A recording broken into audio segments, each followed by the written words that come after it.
PSI akan saya dorong untuk mengesahkan RUU perampasan aset. Koruptor ora wedi penjara, mereka wedi karo miskin.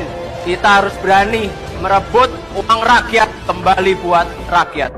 Legislator PDIP RUU Kejaksaan dibahas di hotel Sheraton kok nggak dikritik. Wow, ternyata di waktu yang bersamaan itu ada rapat RUU yang setidaknya masyarakat menolak, seperti RUU TNI dan RUU Kejaksaan. Wah, ini kayaknya masyarakat dibuat bingung ya. Ini juga sangat buruk sekali, dan keduanya ini sama-sama dirapatkan di hotel. Ini juga ada apa di tengah Pak Prabowo menginstruksikan untuk efisiensi, tetapi malah mengadakan rapat di hotel mewah.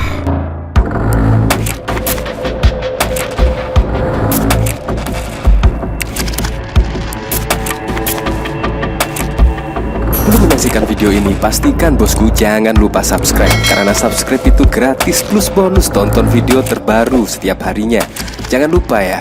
Wong, ternyata Kaisang itu pernah ya mengatakan ini. Wah, mengatakan apa? Terkait RUU perampasan aset. Bahkan Kaisang akan mendorong DPR RI untuk membuat RUU perampasan aset.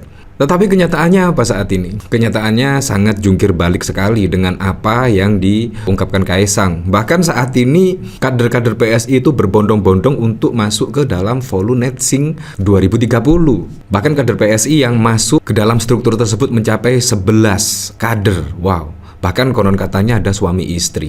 Bahkan sekjen dari PSI itu sendiri, yaitu Raja Juli Antoni, bahkan juga diam ketika ada wawancara oleh wartawan. Saya terus terang langsung ingat seperti ini ya. Tetapi saat ini semua kayaknya berlomba-lomba mengikuti jejak mantan presiden ke-7, sen kiri belok kanan. Apa yang diucapkan pada saat lalu ketika kampanye dan saat ini sudah jadi itu sangat berbeda sekali. Seperti halnya apa? Pemberantasan koruptor. Dimulai dulu sajalah. Dimulai dari RUU perampasan aset.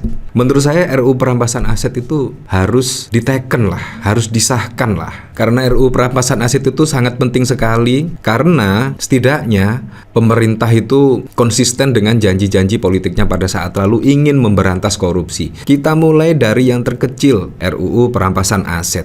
Bukan malah sekarang ini membahas RUU TNI lah, RUU Kejaksaan lah, RUU apa lagi dan lain sebagainya. Menurut saya yang paling penting saat ini adalah RUU perampasan aset, karena berita tiada henti terkait korupsi. Bahkan kerugian negara itu sangat wow sekali. Di Pertamina misalkan, bahkan kerugian negara hampir 1.000 triliun. Di kasus timah bahkan mencapai hampir 300 triliun, dan masih banyak lagi beritanya terkait korupsi, dan korupsi. Nah, kalau misalkan Pak Prabowo berkomitmen untuk memberantas korupsi, itu harus dimulai dengan RUU perampasan aset. Saya sangat setuju sekali dengan pidato dari Kaisang, sangat relevan sekali dengan saat ini yang terjadi. Koruptor itu takut miskin. PSI akan saya dorong untuk mengesahkan RUU perampasan aset. Koruptor ora wedi penjara, mereka wedi karo miskin. Kita harus berani merebut uang rakyat kembali buat rakyat. Ini bahkan dikomentari oleh Husnul Khotimah, masih ingat dengan video ini? Bagaimana anak Mulyono yang jadi ketum PSI menggebu-gebu bicara soal RUU perampasan aset? Mereka sudah berkuasa. Apakah perampasan aset sudah disahkan? Jangan harap. Suara mereka pun nggak ada lagi kedengeran. Mereka sibuk bagi-bagi jabatan, mirip bapaknya sen kiri belok kanan. Ya, apakah memang seperti itu ya? Sen kiri belok kanan ya yang terjadi saat ini ya. Ya, menurut saya sangat wow sekali lah saat ini. Nah, dari sini kita lihat komentar-komentarnya ya.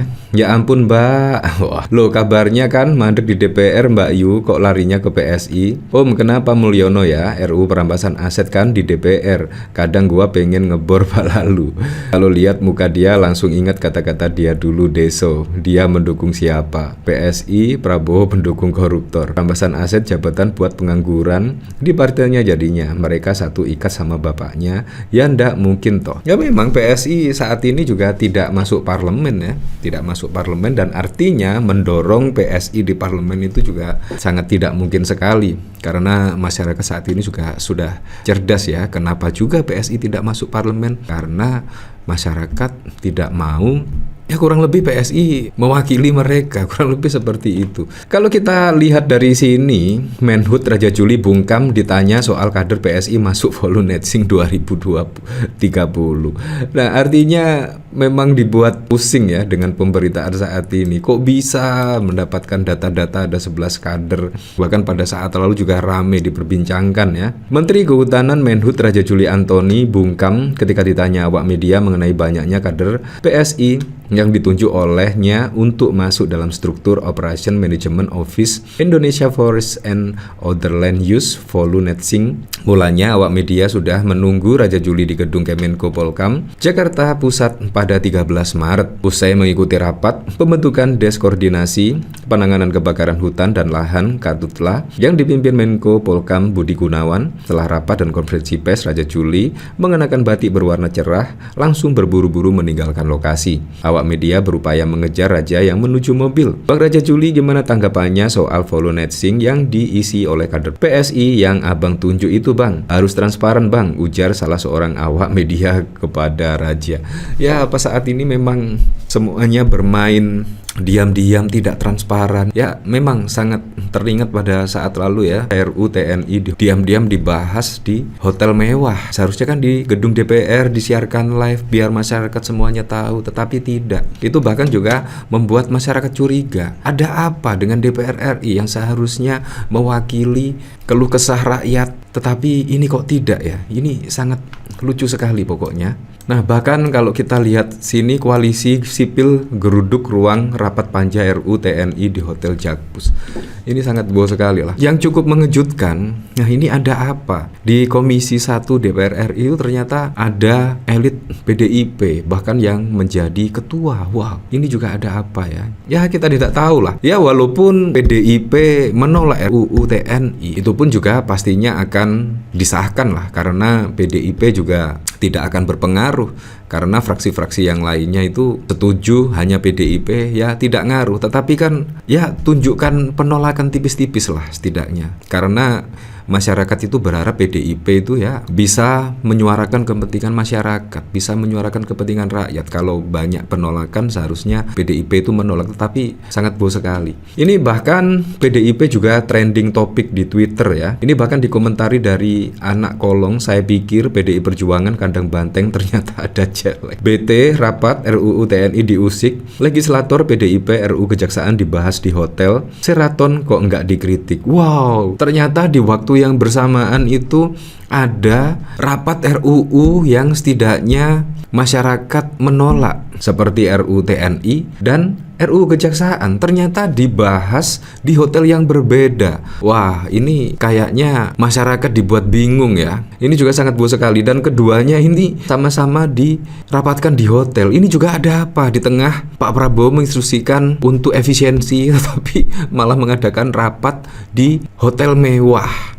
Padahal gedung DPR itu kurang mewah seperti apa itu? Kurang mewah seperti apa? Kursinya bahkan puluhan juta harganya, tetapi malah memilih rapat di gedung mewah. Bahkan ada RUU Kejaksaan dan juga RUU TNI yang dirapatkan bebarengan di hotel yang berbeda. Ini sangat wow sekali ya, sangat. Nah, ini PDIP pula ketua panjanya, di TV kadernya kayak paling menjaga demokrasi, di belakangnya sama aja. Memang ini sangat wow sekali. Kalau kita lihat dari ketuanya yaitu Utut Adianto. Wah, ya seperti itulah.